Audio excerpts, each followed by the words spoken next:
Never been afraid, I'm terrified now. I used to fear as an antidote. Gotta raise my blade up, gotta raise a break through the fetters and the chains. I see my mind's eye blind to the face. Take what they never give away. I found a peace at the price of the pain. White heart for the saddest. I break bread with the guilt and the damage you did. Blood soul on the chromatic, yeah. I find a grace at the cost of a limb. Tear the bone from the breakage. Caught up in a lockjaw, but then ain't gonna save us. And like a sword that's been forged in the furnace, I need the hate to refine my purpose. This terror wears it out. Our courage never felt.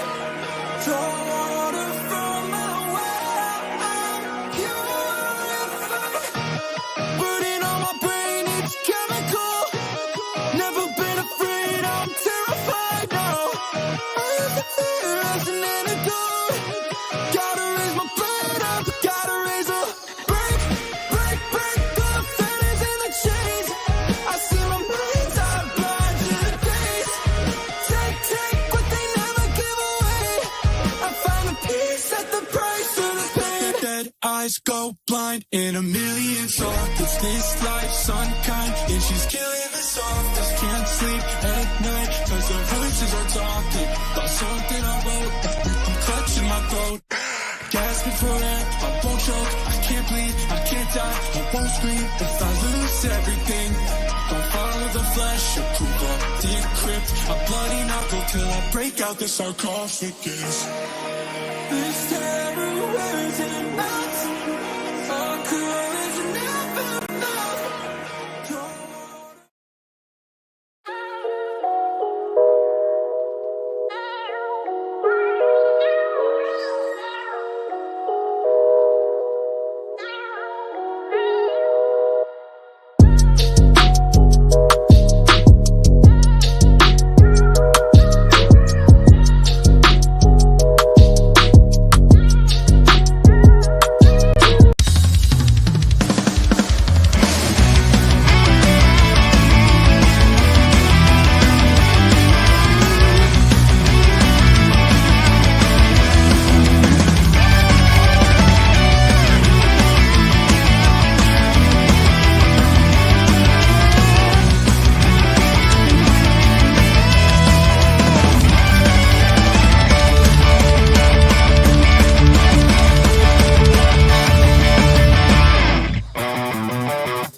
And we are live.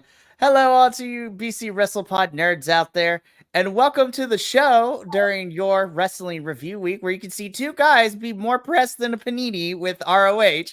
And I mean, I figured that should be our. That was a good line.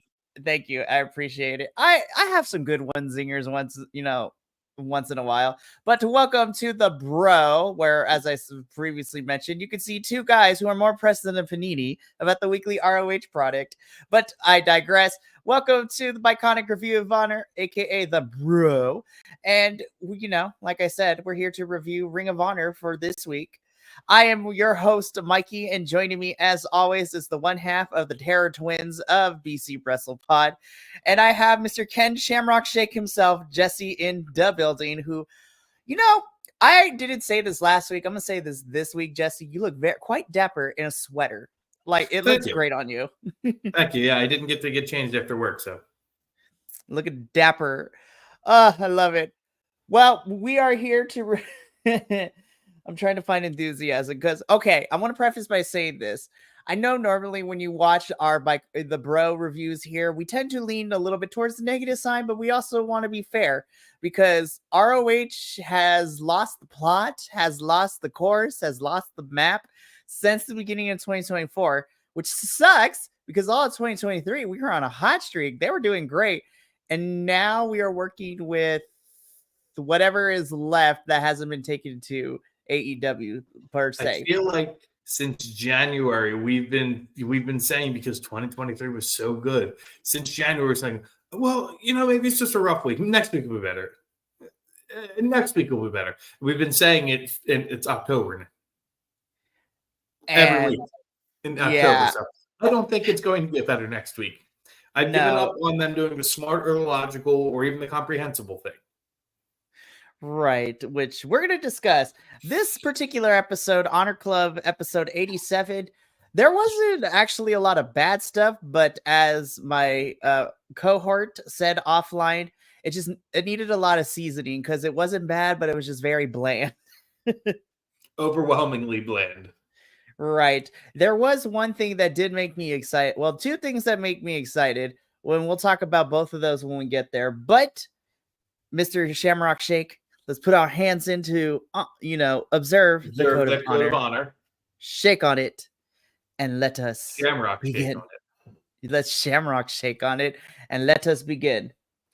I don't want to spend too much time on this, but Ian Caprice report the most devastating news of any professional wrestling thing to happen this week on any platform. That Ian and Caprice recap a very unfortunate event. We have a new ROH World Champion, and it is the Nueve Chris Jericho. I was filled with sadness on Wednesday. I'm still filled with sadness now. Moving on. I don't get it, so let's keep going. Normally when we do these kinds of takes, people are like, nah, you need to give it a chance. I love how collectively, as argumentative as the internet wrestling community can be, everyone has doubled down and are on the same side with this one where nobody wants to see this. But two people that I was super happy to see are two individuals that appeared in our first match to kick off the show. This is a tag team match. Well, technically all four of them because I love all four of them. But we had a tag team match. This was the kind of return of the Gates of Agony. Mm-hmm. So this is, Bishop Khan and Toa Leona taking on one of our favorite tag teams, the Infantry, which is Mr. Carly Bravo and Mr. the Captain Sean Dean. And I was just like, this could be a good match. And I actually really like this match. And shout out to Bishop Khan for retweeting our stuff that the recap that I posted on the social media. So I really like this match too. You know how excited I was to see is it still the Gates of Agony? Yeah, they call them the Gates, so they even have a picture of the gate on the Titantron. So I'm gonna keep calling them the Gates until we're told otherwise. Okay. I was excited to see them in something that wasn't a squash match. I really was. And they can go. And I know they've done some great work over in I don't know if it was New Japan, but at least over in Japan Wrestling, they've done some fantastic work there. But it was exciting to see them domestically do something that wasn't just a squash match, and they put on a really good showing there. And so did the Infantry, because the Infantry can work with pretty much anyone. But this was a great match. This was a great way to start the show. I just wish everything kind of kept this pace and momentum. Right. And, I'm super happy that the Gates are Agony back. I mean, spoiler alert, they're going to be on Rampage tonight, and they're in a triple threat for a tag team. So, but regardless of that, I would love to see more of the Gates of Agony here in ROH. I thought this was a great showing. Normally, I haven't been the biggest fan of the Infantry continuing to lose, but hopefully we will continue with the path that was laid last week or the week before, in which, Shane Taylor Promotions were telling the Infantry and Trish Adora they need to get together and start, giving that fire, if you will. So here's hoping we can see more of that. Again, this is going to be a really short review because this episode was less than an hour long, honestly. It's very short, and we had a half hour of filler of a great match, but these ROH rewinds are killing me. Yeah, we'll get to it when we get there, because this one, as much as I enjoyed rewatching it, this was the most egregious one, because I'm like, but the Bro team have already seen this match, but we'll talk about there because next up we have a women's match in which we have our girl Viva Van taking on from CMLL Miss Reina, Isis is the way they said it. I thought the announcers in CMLL say ISIS, but I thought it was ISIS as well. Yeah, but she has a fun story as one of the people who watches CMLL. She was a bodybuilder turned wrestler, and she's actually really great. And you know what? I was kind of happy to see two talents that we don't normally see in terms of having a match where one of them is, either Viva or Reina, and then they're going up against like a staple ROH in a squash match. Like, these were just two girls fighting it out. I was like, you know what? I can get behind like ROH talent that's there every single week, not squashing these girls, because now we just got a match to have a match. I was excited for this match. Match quality itself over-delivered for me. I was very impressed by both of them. Did I enjoy the match when I watched it again? Yeah. But my concern around this and my whole issue with this is, why did we do it? Like, what's the point of this match? What is it building to? Sometimes, and I said this, sometimes it's okay to have a match just to have a match. But if we do that every week when we're running low on airtime, how are we building towards anything in the future? I was happy thrilled for both of them. They got their time. It wasn't a rushed match. They both did really well. It wasn't a squash or an enhancement match. They both got time to shine and show who they are as wrestlers, which is great. But give me some threads of story in here. Give me some reason why we're doing this. So, okay, and this is my biggest issue. So I'm going to go on a little bit on a tangent here. So I know what these two are going to be involved with, and I'll talk about that in a little bit. But ROH/AEW is not doing a really good job of explaining why we're having these things on ROH specifically. Now, what I'm alluding to is that tonight in CMLL, Reina and Viva Van are just two of the other 18 women. So there's going to be 20 women, and CMLL is hosting their women's Grand Prix tournament tonight. So it's Team Mexico versus Team World. And so you have 10 CMLL women's, wrestlers taking on 10 wrestlers from other promotions around the world. So Viva Van is on Team World.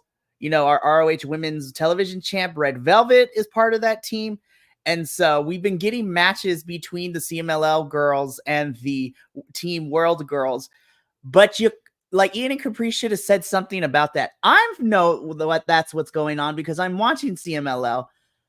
But AEW expects everybody, and ROH expect you to know these folks, and you need to explain it because this was a fun match.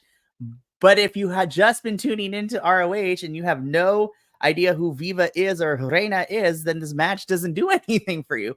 I enjoyed it because it's setting up for what's happening tonight, but not everybody watches CMLL, and that's my biggest issue with ROH right now. You're just having matches to have matches. There's no story threads developing with the talent we currently have, and you're not explaining things to the audience for them to be like, oh, okay, this makes sense of why they're fighting. We're just having matches to have matches. Like you said. I need to interject here, and I should have had this realization long before, but it's been a year. It feels very much like ROH is, you got a free game, a free online game, and it's the base game. But you don't get any of the special mods. You don't get any of the DLC. You don't get any of the new skins. You don't get any of the cool features. You don't get online play. You don't get multiplayer unless you watch AEW and you watch both of those shows, and then you watch CMLL and you invest in those, and you spend hours upon hours upon hours catching up on backstories. And I'm just trying to watch Ring of Honor, and we bastardize the whole brand because we've got to push and pull and poke in different promotions instead of just keeping it what it is. It was good last year. It was great last year. There was some loss of focus and, some stars going to AEW to get squashed and then coming back. Okay, I get it. Parent company, it's going to happen.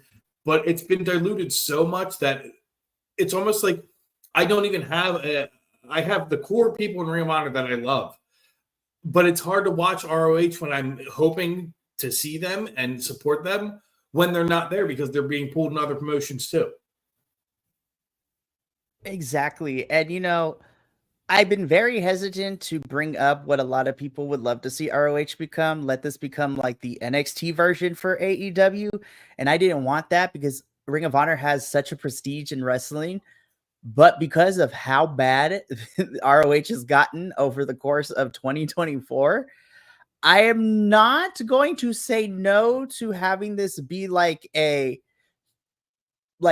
tertiary brand for AEW, where you can have these ROH folks and then you can put them on AEW television, and then vice versa, have AEW folks who don't get used that often to be on ROH. Like, I'd be fine with it. I just want consistency, and ROH has not been consistent at all this year. Even Supercard of Honor back in April was very mid, except for the Japanese Joshi wrestlers. Like, those 6 girls in that 3-on-3 match, they killed it. And that was pretty much the extent of that. Ring of Honor, just give us consistency. That's all we want. And so I was just like, I enjoy Reina and Viva, but I know that you're watching Ring of Honor. Like you said, Jesse, you shouldn't have to be caught up on what's gone on in AEW and CMLL and all these other promotions in order for you to understand what's being presented and what I'm paying to watch. Thank you, Honor Club. Come on now. Just for one more like ultra nerd cool parallel here. I don't know if you're familiar with the series Kingdom Hearts. I absolutely love it. It's one of my favorite video games. Yes, Jesse, I knew you were my favorite. So it's like, I really like Kingdom Hearts. You know what? I'm going to jump in on this game. You know, it's only the third one. There's only 2 before, and I'm sure it'll catch me up on the story. Oh wait, Kingdom Hearts 3 is actually the 20th game. Let me catch up on everything else. That's what it feels like, and it's so frustrating to watch anymore. It definitely is. Hot take 2 is my favorite, and I think is the best of the trilogy, not including all the secondary. 2 is my favorite, and I think it's the best of the mainline series, not counting all the extra content. But something that was exciting though, and it felt like I received a power up for trudging through a match that, while good, was not necessarily doing anything for the storytelling. We get a pre-tape promo from Miss Legit Layla Hirsch. I was so happy to see her. Yes, who basically tells us that she's cleared now. She's healed up from her injury from Supercard of Honor in that Texas death match with Diamante, and she is ready to win some gold in ROH. ROH, do the right thing and give Miss Legit Layla Hirsch a championship. But before the end of the year, I think Layla deserves it at this point. I'm so happy she's back, Jesse, and she's cleared. I was so happy to see her. She looks happy. She looks healthy. Let's do something with her. I really hope so, too. I'm to the point where I'm just making demands of Ring of Honor anymore because they don't do anything otherwise. Here is my list of demands, and you will give it to me now. Otherwise, I will bite my thumb at you, sir. I'm so happy that Layla Hirsch is back. I miss Legit Layla Hirsch. All right, so from this, we get into our next match, which, I mean, let's be real. This was like a glorified squash match. And this is the thing that AEW does with ROH that kind of irritates my soul a little bit, because on paper, this was scheduled to be Rocky Romero versus Brandon Cutler. Cool. Like, despite Brandon's gimmick of being the EVP's lapdog, he is a good wrestler. And Rocky Romero is a fantastic wrestler as well. But Rocky Romero... Yeah, but Rocky makes his entrance with Dunkson, the mascot of the Stockton Kings. And I'm just like, this is already going off the rails. I'm just like, what are we doing? Oh my gosh. What is this?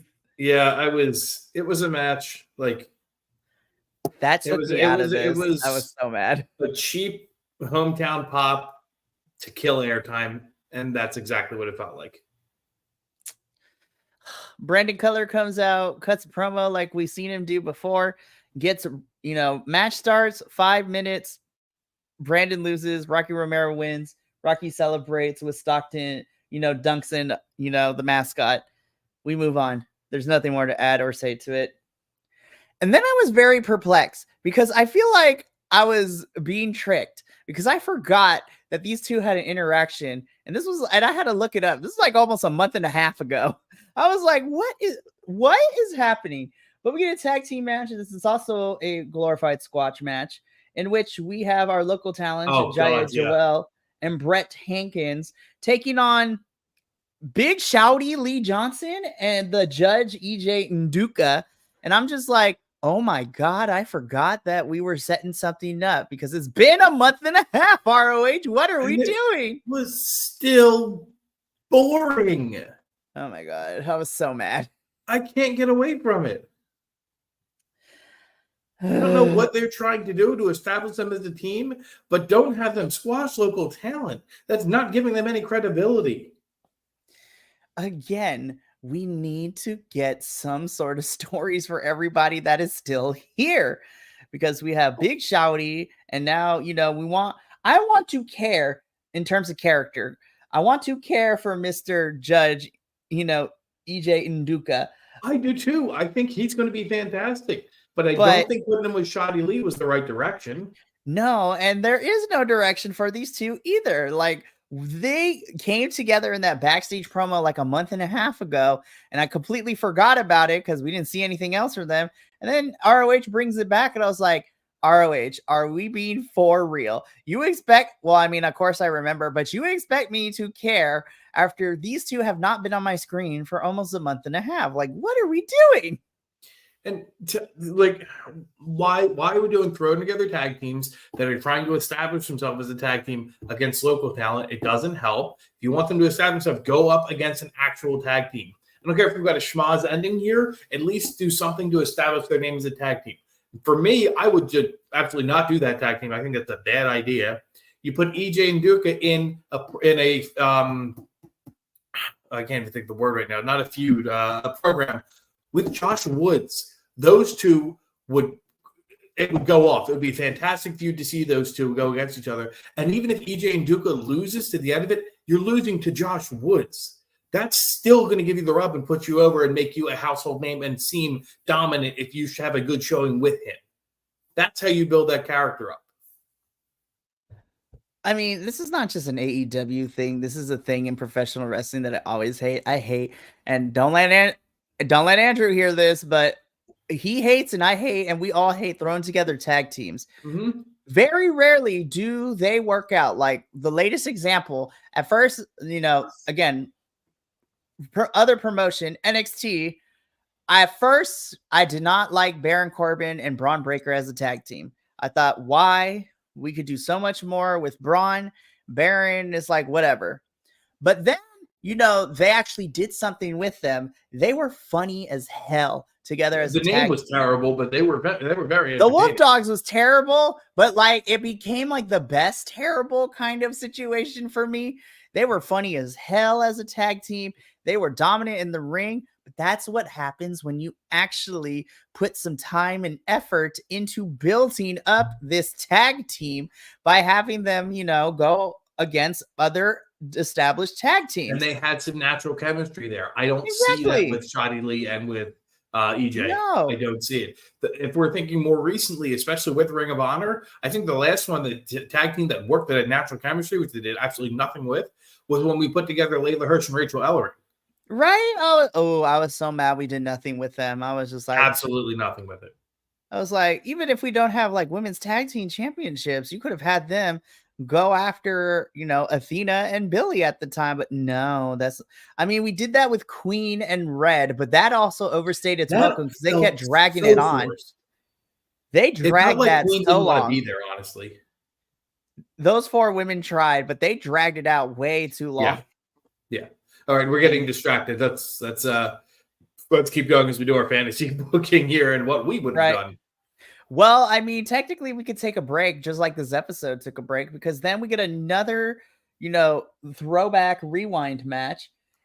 And this is where I got legit mad because they showed, because the next segment would be Athena's celebration as the longest ROH champ period, which I was excited for. And in order to remind folks how we got here, they replayed the match of the ROH Women's Championship match from Final Battle 2022. So this was almost 2 years ago. And this was Athena challenging the champion at the time, Mercedes Martinez. And again, That match was fun. It was Great. fantastic. I loved it when we watched it. Yes, it was awesome when it's 2 years ago it happened. But I did not need to see this again. Now, okay, I know that they're like, okay, so not everyone is into like understands Ring of Honor or the history. So these rewind matches have been showcasing the history of ROH, for certain things. And I was like, I don't necessarily mind that. But I was mad because I'm like, but you're not doing anything for those of us that have been following this era of ROH since 2022. Like, I've already seen this. I watched the weekly show. I watch all the pay-per-views. Hell, we review it here on this network podcast conglomeration thing that we got going on. I felt like Maxine Waters, I would needed to reclaim my time and my money because I was so mad that we watched this again. I have ideas on, since it seems like this is not going away, on how they can do it better. But we'll get to there once we get to the end of the review, because it was another rewind match. It was a good match, but it was great 2 years ago too. Let's move on to the next segment. Right, which I actually really enjoyed because this was the highlight of the night. This was the best part of this whole entire thing. Ooh, hold up. Before we talk about this, I'm going to bring Andrew Spiciness into chat real quick. It's called They Are Truly Running Out of Content Ideas. A long name for a tag team. That is very true. But no, Andrew's correct. But let's talk about something that we both really enjoyed, because we had Athena's celebration of being the longest Ring of Honor champion ever. And you know what? We've been building this 2 weeks. Abaddon's been running around in the background, like spooking and scaring Athena and Lexi and all that. So first and foremost, shout out to Billy Stars, because she was not having it. You want to talk about someone who's more pressed than the panini. Homegirl was not having it. And even in her introduction, she was very, here's Athena. I was like, you go, Billy. You show your angst. Team Billy all the way. Oh, absolutely. And we'll get there when we get to that part. But Athena comes out. Lexi has the dancers start dancing, and this was so cringe, but like in the best way possible, because I was like, this is stupid.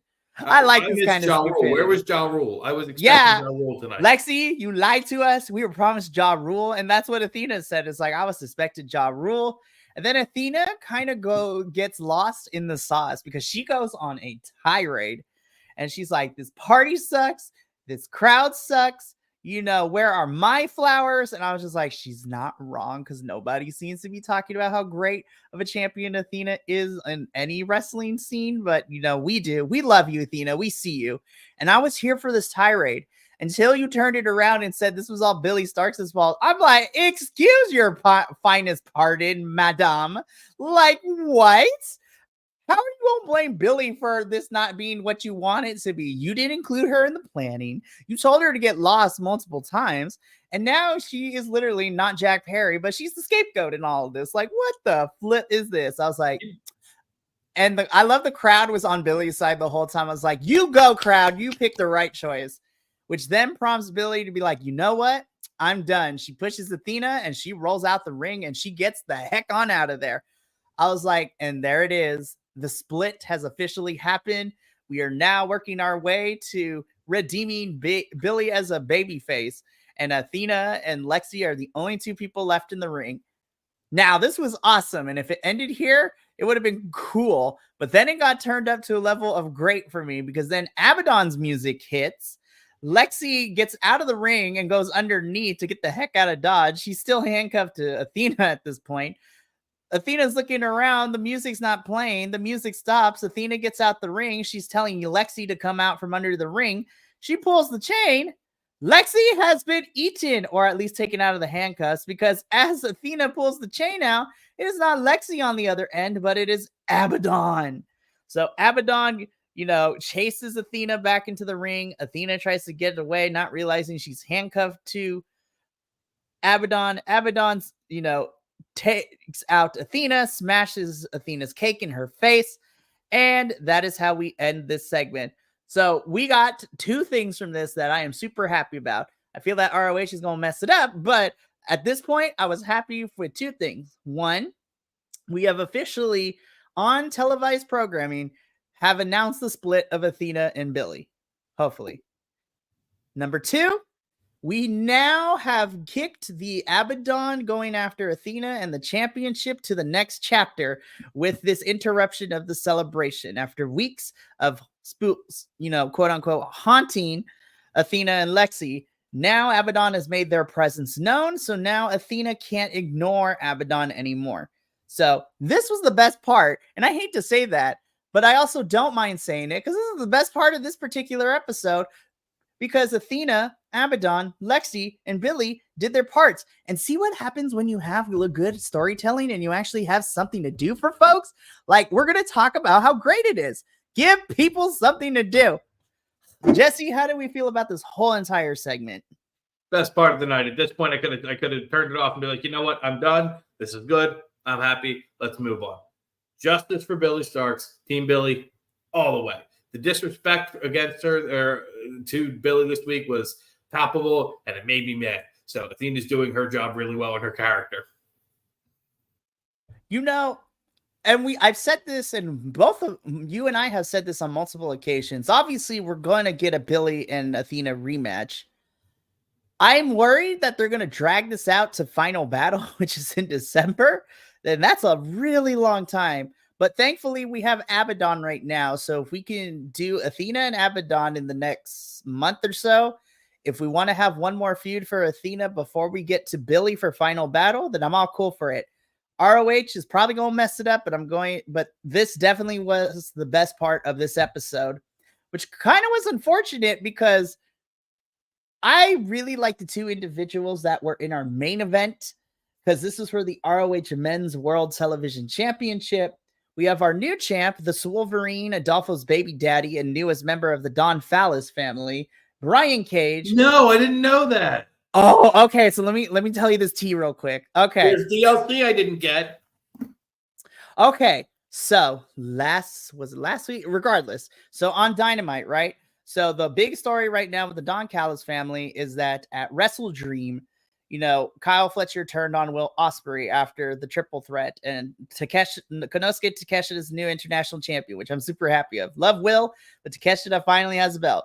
Kyle Fletcher turned on Will Ospreay, and then last week we got an introduction to the new lineup for the Don Callis family, which like when you call it the Don Fallis family better. Okay, so I will keep calling it that. So we got the new lineup with the Don Fallis family now, 2.0, 3.0, whatever it is at this point. But it is Don Fallis, our AEW International Champion, Konosuke Takeshita, Kyle Fletcher, a very hot topic / Spencer's reject, Lance Archer. They did my boy dirty. He looks like a broke Temu version of Drew McIntyre. It was so bad. If you look up the picture, it's horrible. And then apparently they also threw Brian Cage into all of this too. So I was just like, why? But anyways, so we get into this match. Brian Cage is defending his championship against Commander, who last week won a number 1 contenders match by beating Willie Mack and earning a championship match here. I really wanted this match to be like everything. It was good, but it definitely was not where I wanted it to be. It was good. I wanted it to be great. But I'm just like, all right, well, I guess this was fine. It kind of took the wind out of my sails. I was like, had we switched this with Athena segment, I think I would have been less critiquey about it. But you just had something really fun with Athena and all that shenanigans. And then to end it on this fine match, I was like, well, that's kind of a bummer to end the show. But Brian Cage is still your ROH television champ. Jesse, do you have any thoughts about the match itself? I really liked the match. I want to see him, Brian Cage and Commander go a couple more times, give me a couple different stipulations there. Like, I could see this being a good first feud for him. Mm-hmm. The match was better than I expected. I think it would have served better if it was placed differently on the card. Right. And I think that's where my biggest critique comes from it, because of the segment we just had before this. And then we end the show this way. I really like the match. I would love to see, like you said, I would love to see Commander and Brian Cage go at it for a little bit. But again, ROH likes to do a lot of one and done championship matches and feuds with these contenders. And I'm like, ROH, you do not have the luxury of cycling through different folks every single time. Let's start building feuds, even if they're only for like a month and a half or so. Like, that's fine. But Jesse, we have come to the end of this week's ROH episode. Now it's time to get into our empanada ratings and then have our final thoughts. I'm going to go first. I give this a 5.5 out of 10.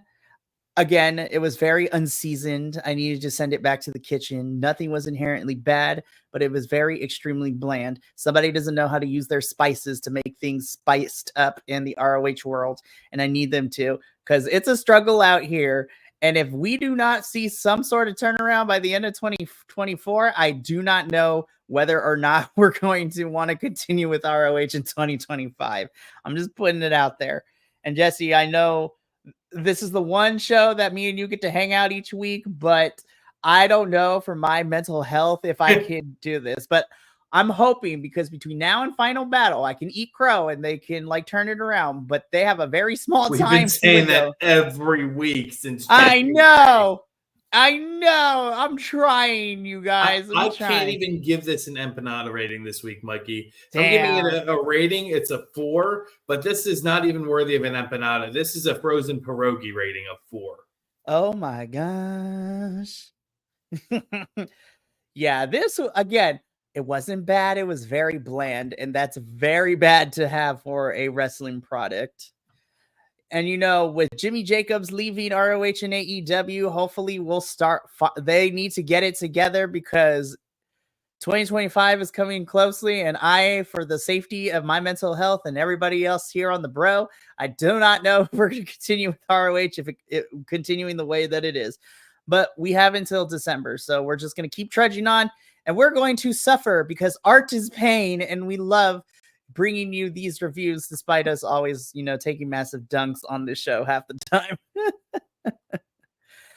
But one of the net positives is I get to hang out with, you know, my homie Ken Shamrock Shake over here, which is always a plus for me. So Jesse, let's put it back in for the code of honor to observe it, and let's get up on out of here because your boy has to do a go home show review in an hour or so for TNA. This pay-per-view is going to be amazing, but you can hear that about all that in an hour. But for myself and Jesse, and in spirit, JVL and Andrew, our other two bro co-hosts, as well as the rest of the BC Wrestle Pod family, the bro hosts. Remember, take care of yourself, love one another, stay iconic, and more importantly than anything, you always deserve to finish your story. I will see most of y'all in an hour, and you can catch us again next week for another Ring of Honor review. But until then, sayonara, adios, and Billy, we love you. Billy Star's outro. Hey, Billy. Woo!